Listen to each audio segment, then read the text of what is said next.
Good morning all of you. स्वागत है आप सभी का आपके अपने YouTube channel study with Ravi में। आज है तारीख 12 जून 2026। तो आज के इस इम्पोर्टेंट लेक्चर में हम कवर करेंगे करंट अफेयर के कुछ बेहद इंपॉर्टेंट क्वेश्चन जो आपके एग्जाम और नॉलेज दोनों के लिए बेहद महत्वपूर्ण है। तो चलिए शुरू करते हैं।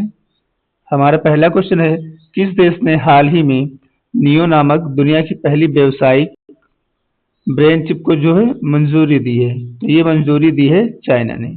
जान लेते हैं न्यू चिप के बारे में थोड़ा।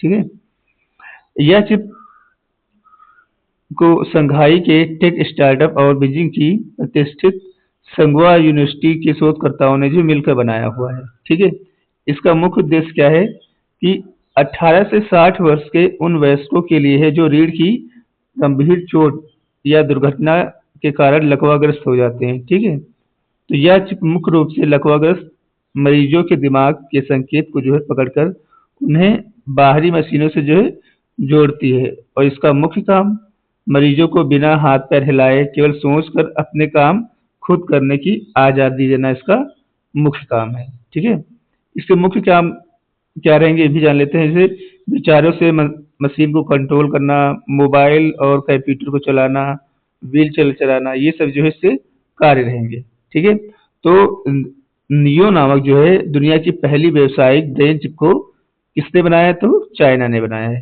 ठीक है, याद रखिएगा। चलिए आगे बढ़ते हैं अगले प्रश्न की तरफ। अगला प्रश्न है हमारा, हाल ही में सड़क परिवहन और राजमार्ग मंत्री ने सड़क दुर्घटना पीड़ित मदद करने के लिए राहगीर योजना के तहत किस कंपनी के साथ जो है साझेदारी की है? ठीक है, तो आपका आंसर हो जाएगा रैपिडो। ठीक है, अभी भारत सड़क परिवहन और राज मंत्रालय ने रैपिडो के साथ जो है मिलकर एक राहगीर नाम की एक योजना के साथ साझेदारी की है। क्या साझेदारी की है, चलिए इसको जान लेते हैं। ठीक है, भारत सरकार की यह एक सुरक्षा योजना है। इसके तहत जो है सड़क हादसे में घायल लोगों को तुरंत अस्पताल पहुंचाने व मददगारों को सरकार इनाम और कानूनी जो है सुरक्षा देती है। ठीक है, रैपिडो के ने जो है सरकार के साथ मिलकर अपने 4 लाख से अधिक ज्यादा बाइक ऑटो ड्राइवरों को इस काम के लिए जो है तैयार किया है। ठीक है, काम क्या करेगी? तुरंत मदद मिल जाएगी, क्योंकि रैपिडो वाले क्या रहते हैं, हमेशा चलते रहते हैं रोड पे ना, तो वो आसानी से घायल लोगों को अस्पताल तक पहुंचा देंगे। ठीक है, और इसके लिए सरकार उनको जो है 25,000 रुपये नगद इनाम देगी और साथ में एक सर्टिफिकेट देगी। ठीक है, तो याद रखिएगा, इम्पोर्टेंट क्वेश्चन है ये कि राहगीर नाम की जो योजना है इसको जो है भारत सरकार ने रैपिडो के साथ मिलकर जो है स्टार्ट किया है। चलिए आगे बढ़ते हैं। अगला हमारा प्रश्न है, जून 2026 को केंद्रीय मंत्री अमित शाह ने नई दिल्ली में किस नाम से एक डिजिटल बंदरगाह प्रबंधन प्रणाली का शुभारंभ किया हुआ है? आपका आंसर हो जाएगा विनिमय। ठीक है, अब जान लेते हैं विनिमय है क्या। ठीक है, यह भारत के सभी बंदरगाहों पर माल, यात्रियों और वाहनों की आवाजाही को डिजिटल और एकीकृत करने वाला एक केंद्रीय डिजिटल प्लेटफॉर्म है। ठीक है, इसे एक सिग्नल इलेक्ट्रॉनिक विंडो के रूप में जो है तैयार किया गया है, जो सीमा शुल्क, आवर्जन और सुरक्षा बलों जैसी विभिन्न जो है एजेंसियों के साथ एक मंच साझा करेगा। ठीक है, अब लाभ क्या होगा ये भी जान लेते हैं। ठीक है, लाभ ये होगा कि जो कागजी कार्रवाई है उसमें कमी होगी, समय की बचत होगी और जो आवाजाही है वो भी थोड़ा तेज होगी। ठीक है, तो याद रखिएगा विनिमय इसका नाम रखा गया है। इसका जो शुभारंभ जो है वो अमित शाह जी ने किया हुआ है। ठीक है, चलिए आगे बढ़ते हैं अगले प्रश्न की तरफ। निम्न में से किस राज्य सरकार ने महिला सुरक्षा सुनिश्चित करने के लिए स्त्री राइट नामक पहल शुरू की है? तो इसको शुरू किया अभी तेलंगाना सरकार ने। ठीक है, जान लेते इसके बारे में। स्त्री राइट तेलंगाना सरकार ने वुमेन सेफ्टी विंग और परिवहन विभाग के साथ मिलकर जो है हाल ही में शुरू की गई एक बेहतरीन महिला सशक्तिकरण और सुरक्षा योजना है। ठीक है, यह तेलंगाना पुलिस द्वारा शुरू किया गया एक ऐसा प्रोजेक्ट है जिसके द्वारा सड़कों पर महिलाओं द्वारा संचालित cab, auto rickshaw, electric bike का एक नेटवर्क तैयार किया जा रहा है। ठीक है, इसका मुख्य उद्देश्य क्या है? इसका मुख्य उद्देश्य जो है महिलाओं को आत्मनिर्भर बनाना और महिला यात्रियों की सुरक्षा जो है उनको जो है सुरक्षित जो है सफर देना इसका जो है मेन उद्देश्य है। ठीक है, आगे बढ़ते हैं। फायदा क्या होगा इससे? जो है महिला चालकों को जो है रोजगार मिलेगा और उनकी कमाई होगी। ठीक है, दूसरा क्या, महिलाओं को सुरक्षा मिलेगी। ठीक है, क्या था, देर रात जो है अकेले सफर करने में क्या है, उनको ज़्यादा सेफ्टी नहीं महसूस होती है। ठीक है, वो भी प्रदान की जाएगी। और दूसरा क्या होगा कि पर्यावरण को फायदा होगा। ठीक है, इस योजना में मुख्यतः जो है सारे जो इलेक्ट्रॉनिक वाहनों को जो है दिया जा रहा है, जिससे क्या होगा, पोल्यूशन एक प्रकार से नहीं फैलेगा, ये भी फायदा होगा। ठीक है, तो याद रखिएगा, स्त्री राइट जो योजना है इसको जो है भी तेलंगाना सरकार ने शुरू किया हुआ है। चलिए आगे बढ़ते हैं अगले प्रश्न की तरफ। अगला हमारा प्रश्न है, निम्न में से किस राज्य ने भारत का पहला एआई सक्षम हाइपर स्केल डेटा सेंटर स्थापित किया जाएगा? तो ये स्थापित किया जाएगा गुजरात, अहमदाबाद में। ठीक है, जान लेते हैं इसके बारे में। गुजरात के जामनगर, ठीक, जो कि अहमदाबाद में पड़ता है, में बनने जा रहा है भारत का पहला AI enabled hyperscale data centre. एक बड़ा डिजिटल पावर हाउस है जिसे रिलायंस इंडस्ट्री और फेसबुक इंस्टाग्राम की पेरेंट कंपनी मेटा जो है मिलकर जो है बना रहे हैं। ठीक है क्या, ये जान लेते हैं। यह एक बेहद एडवांस और बहुत विशाल सुपर कंप्यूटिंग सिस्टम है।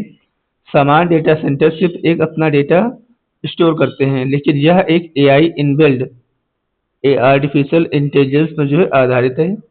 इसका मतलब यह है कि इसमें बेहद शक्तिशाली कंप्यूटर जो है लगे हैं जो भारी भरकम एआई के काम को जो है चुटकियों में कर सकते हैं। ठीक है, और काम क्या करेगा कि मेटा ऐप तो जो है सुपरफास्ट बनाने का काम करेगा। दूसरा क्या करेगा कि भारतीय भाषाओं में जो है एआई टूल्स को जो है विकसित करेगा। ठीक है, अगला काम क्या रहेगा कि स्टार्टअप और रिसर्च में मदद करना, इसका जो है मदद करने का ये काम करेगा। ठीक है, ये याद रखिएगा।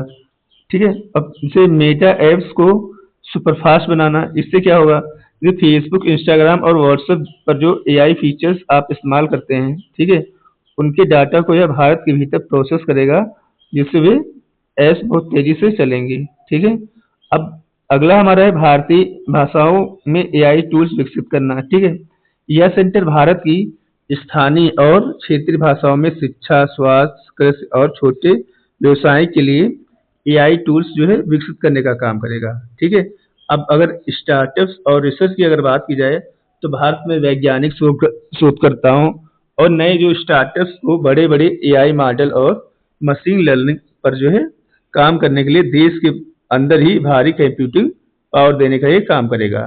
ठीक है, तो याद रखिएगा, भारत का पहला एआई सक्षम हाइपर स्केल डेटा सेंटर जो है गुजरात, अहमदाबाद में स्थापित किया जा रहा है। ठीक है, चलिए आगे बढ़ते हैं। अगला हमारा प्रश्न है, निम्न में से किसके द्वारा चर्चा में रही view from the East Wing a memoir नामक पुस्तक लिखी गई है? तो ये लिखी गई है जिल बाइडेन। ठीक है, अमेरिका की पूर्व राष्ट्रपति की जो है पत्नी है, इन्होंने जिसको लिखा हुआ है। ठीक है, अब जान लेते हैं। ठीक है, view from the East Wing a memoir America की पूर्व महिला डॉक्टर जिल बाइडेन द्वारा लिखी गई जो है स्मरण किताब है। ठीक है, इसे 2 जून 2026 को साइमन एंड शूटर के बैनर द्वारा प्रकाशित किया गया। यह पुस्तक जिल बाइडेन के व्हाइट हाउस में बिताए गए 4 सालों से के जो है अनुभव, एक ईमानदार व्यक्तिगत लेखा जोखा। ठीक है, इसमें उन्होंने एक पत्नी, माँ, शिक्षिका और देश की प्रथम महिला की जो है जीवन की अपनी बहुमुखी भूमिकाओं को जिसमें शामिल किया हुआ है। ठीक है, तो याद रखिएगा, पुस्तक का नाम याद रखिएगा, view from the East Wing a memoir. किसने लिखा हुआ है? तो जिल बाइडेन ने इसको लिखा हुआ है। ठीक है, बुक्स इंपॉर्टेंट रखा करिए, आपके एग्जाम में कभी कभी पूछी जा सकती हैं। चलिए आगे बढ़ते हैं अगले प्रश्न की तरफ। अगला हमारा प्रश्न है, जीआई टैग प्राप्त तेजपुर लीची की पहली अंतर्राष्ट्रीय खेप दुबई और सिंगापुर को जो है निर्यात की गई है। यह किस राज्य से संबंधित है? ठीक है, तो ये संबंधित है भैया आपके असम से। ठीक है, जान लेते हैं इसमें के बारे में। तेजपुर लीची भारत के असम राज्य की है। यह असम के सोनितपुर जिले के तेजपुर शहर में जो है मुख्य रूप से उगाई जाती है। ठीक है, इसे अपनी मिठास और बेहतरीन गुणवत्ता के कारण जो है साल 2015 में भारत सरकार द्वारा जो है जीआई टैग भी प्रदान किया गया था। इसका मतलब यह है कि असली तेजपुर लीची सिर्फ जो है इसी क्षेत्र में उगाई जा सकती है। ये पूरी तरीके से जो है प्राकृतिक और जैविक तरीके से उगाई जाती है।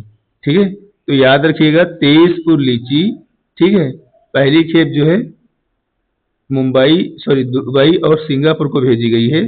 ये असम की है भैया। ठीक है, 2015 में इसको जीआई टैग पर जो है प्रदान हुआ था। ये पूरी तरीके से जैविक तरीके से उगाई जाती है। ठीक है, इंपॉर्टेंट है, आपके एग्जाम में पूछी जा सकती है। वीआई लिख लीजिएगा भैया। ठीक है, आगे बढ़ते हैं अगले क्वेश्चन की तरफ। अगला क्वेश्चन है हमारा, निम्न में से किसे बैंकर ऑफ द ईयर पुरस्कार 2026 से सम्मानित किया गया है? तो ये सम्मानित किए गए हैं के सत्यनारायण राजू। अब जान लेते हैं इनके बारे में। ठीक है, यह पुरस्कार वित्तीय और बैंकिंग सेवा क्षेत्र में उनके असाधारण योगदान और केनरा बैंक को तकनीकी रूप से मजबूत करने के लिए जो है दिया गया है। ठीक है, अब मुंबई में आयोजित एफी इंडियाज बेस्ट बैंकर अवार्ड 2026 समारोह में मुख्य अतिथि और केंद्रीय मंत्री पीयूष गोयल की उपस्थिति में यह सम्मान इनको जो है दिया गया हुआ है। ठीक है, तो याद रखिएगा, इंपॉर्टेंट भैया ये भी है, वीआई लिख लीजिएगा, very important. Banker of the year पुरस्कार 2026 ये दिया गया है के सत्यनारायण राजू जी को। ठीक है, चलिए आगे बढ़ते हैं। तो आज के सेशन में इतना ही। अगर आपको सेशन अच्छा लगा है तो वीडियो को लाइक कर दीजिएगा। ठीक है, और दोस्तों के साथ शेयर कर दीजिएगा और हमारे चैनल को सब्सक्राइब कर लीजिएगा। मिलते हैं अगली क्लास में, तब तक के लिए टेक केयर, बाय बाय।